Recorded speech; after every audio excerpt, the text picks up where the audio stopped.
It's been a while since I recorded a video and it's great to be back. Hi everyone, I'm Jolima from Scented Moments channel, where I help you to discover the wonderful world of perfumery. And it's been a while, I wanted to take a break, just to have some time for myself. But everything is fine, and now I am back again, very excited to record videos, to return to my old routine. And so in this video I want to talk about 12 fragrances that smell like new money and old money. So basically I will talk about 6 fragrances that smell like old money and 6 fragrances that smell like new money. So basically this is very hard to describe what means new money, old money type of scent, but to make things more simple, I will just talk about, when talking about old money fragrances, more classic fragrances that still smell amazing, that are absolute masterpieces, are must-haves if you are a perfume lover, or at least must-tries. And then I will talk about new money fragrances that, although are modern, but they smell rich. They were groundbreaking when they were released. They set a trend. So that's more my own definition of new and old. I will start with the old money fragrances that you really captivate this beautiful woman or man, person in general, back in the 50s and the 70s, and you have the image of this well-suited, well-groomed man, or this woman with this beautiful dress, very chic looking. So these fragrances have that image, at least for me, and they still smell amazing. These are timeless classics. And in a no specific order, I have here 2 Guerlains, 2 Chanels, 1 Cartier, and 1 Hermès fragrance. So the first one from the house of Guerlain, and this is a very old one, is Yiki, and this is Eau de Parfum. This is, of course, this is not the original formula. This is much more recent. In the B bottle, absolutely love this B bottle presentation, and I think Guerlain is not producing this B bottle, which is sad for me. This was very iconic. But this one, Yiki Eau de Parfum, is this complex animalic. It has citrus. You have everything. You have the citruses, you have your rose, you have your jasmine, you have vanilla, you have civet. And civet here is quite prominent, actually, especially on my skin. This is quite animalic, but in a good way. It's simply, it's a rich, complex fragrance, but still very classy, not overwhelming. At least not on my skin, not to my nose, of course. This can be overwhelming for some people because, again, of the animalic nuances, and this has a lot of stages. So again, you have the citruses, you have the florals, you have the animalics, you have the mossiness. So this is a really complex, rich fragrance that maybe for people who is not used to smell fragrances like this might be a bit overwhelming, too much, but for me it's just done right. Very classy, very sophisticated, and it's simply to die for.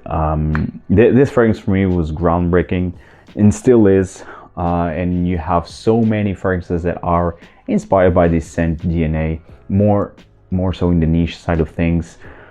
Yiki Eau de Parfum from Guerlain, a fantastic fragrance that smells like old money. Next fragrance, also from the house of Guerlain, more recent. I think this was released in the 80s, if I'm not mistaken. This is Mitsouko, the Eau de Parfum concentration also. And nowadays Guerlain is producing just this bottle presentation. So you have a lot of, for example, L'Or Bleu, Vol de Nuit, they all come now in this bottle presentation, and Yiki also now comes in this bottle presentation. Mitsouko Eau de Parfum, one of the best chypres, one of my all-time favorite chypres. Actually, this is the reason why I really learned to appreciate and to enjoy chypre fragrances. So this has peach and has the notes that define a chypre. Again, the citruses. You have also woods, mossiness. So this is, and it's such a classy scent. It's for me, this is a thick fragrance. The peach here, it's quite thick. Then you have, of course, your citruses. You have oak moss, although here I doubt that you have real oak moss. For sure you don't have. But it's done really well. How they replaced oak moss here, it's done really well. You have your florals. It's been a while since I smelled this, but you have some sort of, I don't want to say animalics, but a bit indolic. I don't know, I don't recall if this has jasmine or not, but I detect some indolic nature that you find in jasmine. But this is brilliant. Like, it's been a while actually since I smelled Mitsouko Eau de Parfum, and before I recorded this video, when I had this idea, when I smelled this again, I was like, oh no, this one is so good. Because I was choosing between Mitsouko Eau de Parfum or Shalimar Eau de Parfum, but I ended up with this one. This one feels more sophisticated, more classy, equally thick, in my opinion, complex, and I mean, Shalimar could also be featured in here, don't get me wrong, but this has an upper class into it. Mitsouko, such a fantastic chypre. And actually, I want to upload my favorite chypre fragrances, so stay tuned for that video. But this one still smells amazing. This for me is a unisex fragrance. This is just like Yiki is. Mitsouko, actually all of them that I will mention are, in my opinion. But this one, I think this is marketed towards women more. But I think this is really, if this would be released nowadays, this would be categorized as a masculine fragrance, not feminine. This is fantastic. It's a great scent, although you have the fruity peach in here, but this is so much more than that, because of the oak moss, because of the citruses, the floral nuances, and I think this has jasmine. At least from the spray, I got some indolic nuances from the jasmine, which can have like animalic qualities. So this, just to say that this for me, it's unisex through and through, if not even more masculine. Stunning fragrance, very dry as this starts to develop. I love it, absolutely love this one. Mitsouko Eau de Parfum by Guerlain. Now let's go for Chanel, and this is a classic released in the 50s, early 50s if I'm not mistaken. It's Pour Monsieur. Now this is a classy scent. This is a timeless classic. This is a tester actually. This is a tester, but and I got a huge deal on this. it was insane. Brand new. I think this is a 75 ml if I'm not mistaken, or 100 ml. 100 ml. The Eau de Parfum, I think it's a 75. But Pour Monsieur is simply to die for. This is the Eau de Toilette. This is just fantastic. Again, a chypre, a spicy chypre. Of course, you have your the spicy qualities. You have the citruses, the woods, the moss. So this is a very green, citrusy, woodsy fragrance, very chic. And although this was released in the early 50s, this for me still smells modern. in my opinion. The only downside of this fragrance is really the performance. I would love that this would push a bit more because it's that good. I mean, it's that good. But well, this is Chanel. Chanel is refinements, it's sophistication. It's a bit transparency also. The fragrances are a bit transparent. So this is Chanel in a bottle. Pour Monsieur, Eau de Toilette, simply to die for. Next fragrance, also from the house of Chanel, and this is one of my all-time favorites from Chanel.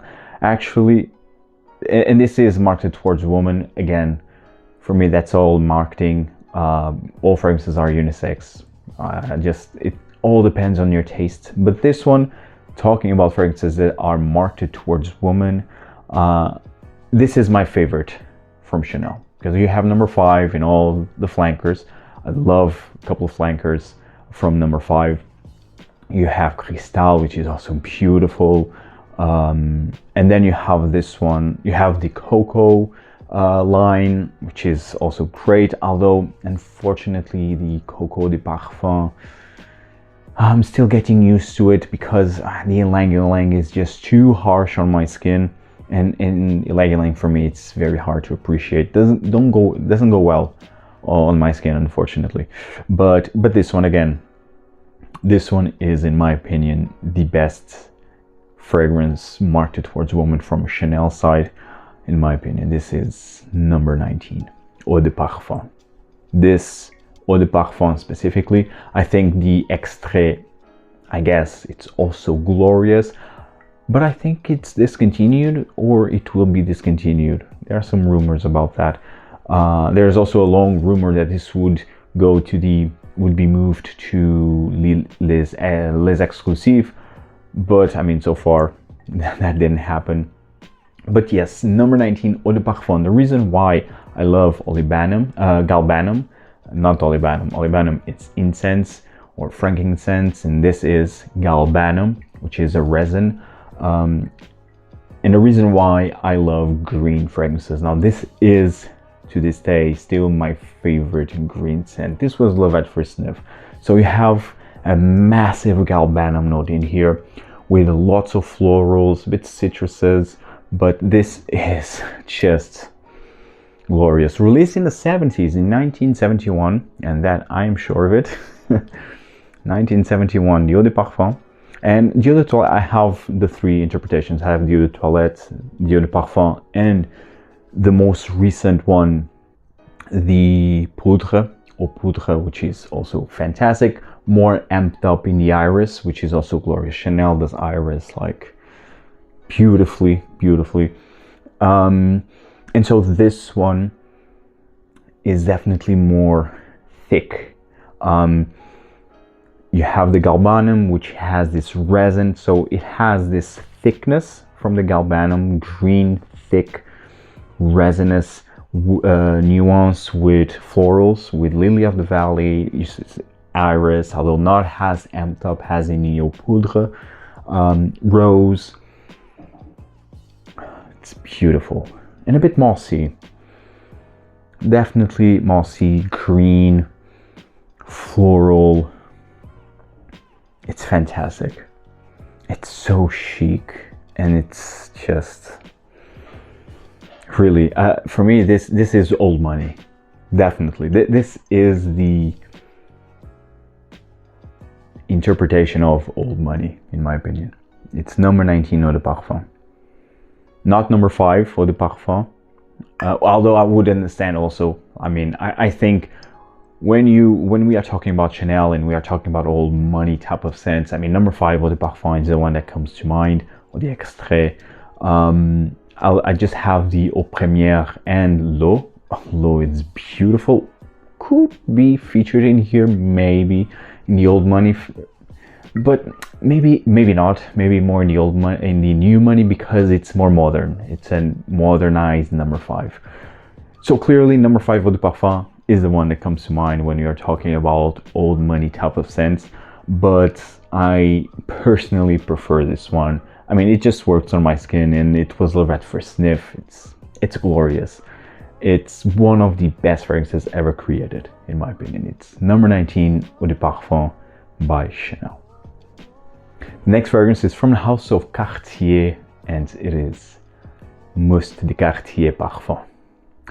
This is an 80s fragrance, and I think it was released 10 years after number 19 Eau de Parfum. This was released in 1981. Again, the parfum concentration, this is glorious. One of the best discoveries of this year. Mousse de Cartier, the Parfum version. Again, love at first sniff. And there is a pattern in here, because if you love number 19 Eau de Parfum like I do, chances are that you will also love this one. Why? Because of the galbanum. Here the galbanum is even more amped up than in number 19, and here you also have vanilla, so this is more sweet and definitely more thick than number 19. You also have rose and jasmine in here, but I would say that the notes that really come up and that dominates this fragrance is galbanum and vanilla. So the end result is this floral. Yes, you have a touch of rose, a touch of jasmine, but it's a bit orangey also. You have mandarin orange. So mandarin orange with lots of galbanum, vanilla, and some soft florals with rose and jasmine. It's fantastic. This is glorious. Again, this is more resinous, more sweet, more thick. This is really thick, really thick perfume, and it's beautiful. Again, smells like old money. It's just fantastic. I think this is also marketed towards women, but again, unisex fragrance in my opinion. If you love galbanum, if you love vanilla, I think this is definitely a must try at least. I tried this at duty free. I think it was a Warsaw duty free. Wow, love at first sniff. Beautiful, beautiful fragrance right here. So underrated. From the house of Cartier, Mousse de Cartier Parfum. And last but definitely not least, from Hermès this time. This was released in, I think this was also released in the 50s, just like Pour Monsieur, if I'm not mistaken. And this is the first fragrance, or was the first fragrance from Hermès. Well, still is. It was the first fragrance that Hermès released, and it is Eau de Hermès. Beautiful. I love this bottle presentation. You have a image inside. This is just beautiful. Now, this is challenging. Eau de Hermès is definitely, I think it's probably the most challenging fragrance of the fragrances that I already mentioned, because of the cumin and the spices overall. So this has a sweat armpits type of smell, which is not very easy to appreciate, and I understand that, but it's glorious. This is a glorious perfume. This is specifically, I mean, it was, now I don't know if it still is, but it was specifically marketed towards men. But again, unisex. If you're a woman and you love cumin, by all means, just try this one. Eau de Hermès, a classic from Hermès. It's a must try. If you love Hermès, Eau de Hermès is a fragrance that you need to try, even though you might not appreciate these notes, but at least you will know how it smells, and you can say, no, I don't like that fragrance because A, B, and C. It's beautiful. This is fantastic, especially on skin. This is a fragrance that you need to try on your skin. I mean, in your fingers, I mean, just a bit. You don't need to go really crazy and spray on your hand because you might not enjoy it, but just try this. Citrusy, very spicy with cumin, which gives this sweaty, slightly animalic, I would even say, impression. It's wonderful. Absolutely love this. It's quite very aromatic, spicy fragrance, woodsy, a I would say leathery, but more woodsy than leather. But this is glorious. Wonderful perfume here, no sweetness whatsoever in here. This is dry, this is spicy, it's citrusy. It's wonderful. They don't do fragrances like this anymore in the designer side of things. From the house of Hermès, Eau de Hermès. Now let's talk about new money type of scents. So I have here 3 niche and 3 designer fragrances. So as you see, I didn't mention any niche fragrances in the old money category because, I mean, the niche perfumery just really started to come up in the early 2000s. I mean, I would say more in the 90s. I mean, Serge Lutens was already around, at least in the late 90s.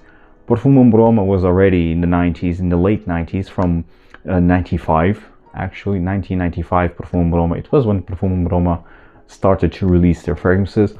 Well, Amouage was also around because Amouage, their first fragrance, Gold Man, was released in the 80s. Well, that's a fragrance that I could have mentioned, but actually I will mention in Amouage, but in the new money category, in this category that I will start talking about. So again, the niche concept just started to be popular in the 21st century, especially in the late 2000s, I would even say. Although Frederic Malle, it was established in 2000, year 2000. But I think more in the late 2000s, it's when the niche concept started to be more popular, and it blew up in the 2010s decade. So I have here, again, 3 niche, 3 designers, no specific order. And the first fragrance that I want to mention that it's new money is from Frederic Malle, Portrait of a Lady.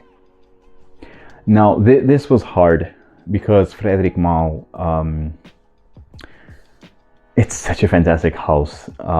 Although they now released their Enchantam, which is very controversial. I have yet to smell it. Very curious to smell it. Although no expectations because of that controversy, but very curious to try it. But as I was saying, they have a lot of fantastic fragrances that I could have featured has new money smell, but I think this one overall fits better in this category. Why? Well, first of all, because this smells, this is a very complex, very rich fragrance, and this was groundbreaking when this was released in, I think this was released in the early 2010s, if I'm not mistaken. This was a groundbreaking release. This is a rose, raspberry rose patchouli scent, and I think this set a trend. Although, I mean, I guess you already had some rose patchouli fragrances before Portrait of a Lady, but with Portrait of a Lady, you started to see more fragrances coming up with this rose patchouli combo more often. And so I think this one really created a trend, and in this category I think this is still the best. This is smells glorious. This was my first Frederic Malle. This was love at first sniff. This is one of my favorite rose notes. It's beautiful. It's simply beautiful. It has this velvety red rose texture with this sweet raspberry, then with this a bit medicinal patchouli. It's beautiful, and it smells like old money because it's, again, it's full, it's thick, it's rich, and I just love it. I absolutely love this fragrance. Portrait of a Lady from Frederic Malle. The next fragrance, very recent release actually. This was released in 2020. And it's from Thomas de Monaco, and it is Raw Gold. Wow. Talking about fragrances that were love at first sniff, and this is one of the best discoveries of this year. Also, this fragrance has everything. This is so rich and complex. So it's boozy. You have either rum or cognac in here. I think it's more cognac. You have coffee, you have tonka beans, you have tobacco leaves. I think you even have a touch of oud. You have cacao. I mean, you have all the dark notes that you can think of in one bottle. Glorious, absolutely glorious. And it's done very well. Although, I mean, usually when you see boozy fragrances, coffee, I mean, tonka beans, cacao, there's a risk that it will smell like too cheap. But this one is done really well, blended really well. It smells expensive, and I think it's an extravagant perfume. It's really like new rich type of smell. Yes, this is an extravagant fragrance that you might think that those notes, I mean, this will not smell that good, will be a bit cheap, a bit too designer-ish, modern designer-ish, but no, it's totally not. This is thick, full, dark, very manly, very masculine in my opinion, but again, can be unisex. But in my opinion, this is more rugged. Oh, but it's glorious, it's so good. And it's quite animalic also. You have here castoreum. It's beautiful. Seriously, it's one of the most complex fragrances that I smelled this year. It's beautiful, that's why I have it. I immediately grabbed the bottle. It's Thomas de Monaco Raw Gold. This is an Eau de Parfum, and this lasts the entire day. I mean, the performance is fantastic. It's brilliant. This is a brilliant fragrance. Again, Raw Gold by Thomas de Monaco. And the last fragrance in the niche side of things that smell like new money, from the house of Amouage, no surprises here, Jubilation XXV. Man, this fragrance, of course, when you're talking about new money, rich, opulent fragrances, you need to talk about this. Jubilation XXV by Amouage. Again, a fragrance that it was groundbreaking when it was released. Nowadays you have quite a few fragrances that are heavily inspired by this Sentier.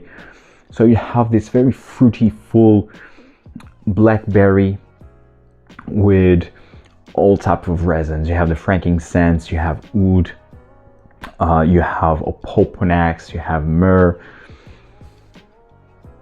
You have everything. Really, you have everything in here. Some vanilla, some ambery touch. It's fantastic. Yeah, this is very thick and rich. I mean, and people say that because this is the magnetic, as you already see, this is the magnetic version. I mean, I think the non-magnetic cap, I think it's even more rich and full. I would love to try that one just for reference sake, but I'm very happy with this bottle. I mean, I think Amouage now changed their bottle presentation. Now you don't have, because here you have the name of the fragrance here written. I think now it's just on the side, or no, and now it's here under Amouage, and you have now nowadays currently you have the name of the fragrance here in the bottom of the bottle, and people are saying that they reformulated. I don't know if that's true or not. Usually when they change bottles, chances are that they will reformulate. Sometimes that's not the case. There are exceptions, of course, but a lot of people actually are saying, I mean, especially in the forums, in the fragrance forums, that Amouage reformulated their fragrances. So I don't know how current Jubilation XXV smells like, if it was truly reformulated or not, but at least this version is beautiful. It's complex, it's rich, it's thick, it smells, has a natural feeling to it. Again, you have this very full, thick, juicy blackberry with this oud, with lots of resins, very resinous, incensey, sweet, honeyed, beautiful, absolutely beautiful. It's my favorite Amouage, so that means something. And I have 10 Amouage fragrances. This is my favorite. Amouage Jubilation XXV. Now let's talk about designer fragrances in the new money category. And this is a fragrance from the house of Dior, and it's Dior Homme. Now, I could have mentioned Dior Homme Intense or the Dior Homme Parfum, which is, I mean, it's possibly my favorite of the line. There was a time that Dior Homme Parfum was my all-time favorite designer fragrance, but this one, I think, in the end fits better this category because it has everything. It has the modern touch, it's very classy, it's very versatile. This, if I would suggest you one signature scent in the designer side of things, it would be this one, Dior Homme, the original. Not the 2020 version, this one. The original with the iris, with the powdery cacao iris, with musk, with a touch of suede. It's beautiful. This is, it's so classy and so sophisticated. And this was groundbreaking. Actually, the parfumeur of Dior Homme was Olivier Polch, which is now the in-house parfumeur of Chanel. Actually, Eugene from You Smells Good, he's always saying that this is a Chanel scent in a Dior bottle. And I agree. I could definitely see Chanel release their Dior Homme. I could definitely see this scent in a Chanel bottle. Definitely. I mean, hands down. And I understand that this fits more the Chanel aesthetic even than Dior. But either way, this is glorious. Again, you have this powdery, cacao-y iris. I mean, this is a reference in the iris category. This was released in 2005. I mean, the original was released in 2005 with the silver stem. This is a reformulation of François Demachy, done in 2011. But I think this smells brilliantly. I never smelled the silver stem version, but this one is still brilliant. So this was originally released in 2005, and it was groundbreaking. A sweet iris marketed towards men, groundbreaking. And nowadays, I mean, you have the Givenchy with their own Dior Homme line, Valentino with the Uomo line, which is also very Dior Homme-esque, created by the same nose of Dior Homme, Olivier Polch, at least the original Valentino Uomo and Valentino Uomo Intense. Those two were created by Olivier Polch. The aqua version, I'm not sure. Then you have the Prada L'Homme, also with their own Dior Homme-esque line. So there is a lot of, nowadays there's a lot of designer fragrances that are mimicking or are inspired by the Centenary. And even in the niche side of things, you have fragrances that are inspired by this iris type of scent. I mean, it's beautiful. Again, groundbreaking release. It smells like new money. And if you would have just one signature scent, at least if I would have just one fragrance and one signature scent, it will be this one, Dior Homme, the original. The next fragrance is from House of Rochas, and this is quite affordable actually, but it smells expensive. Moustache Eau de Parfum. This was so hyped a couple of years ago when this was released, and it seems that the hype really disappeared. But I don't know why, because this really smells amazing. Maybe because this is not an entirely original release, because this is inspired by Yves Saint Laurent tuxedo from the what's the name, from their exclusive line, which now I don't recall the name, Les Vestiaires collection of Yves Saint Laurent. Tuxedo, and Tuxedo is the bestseller of that line.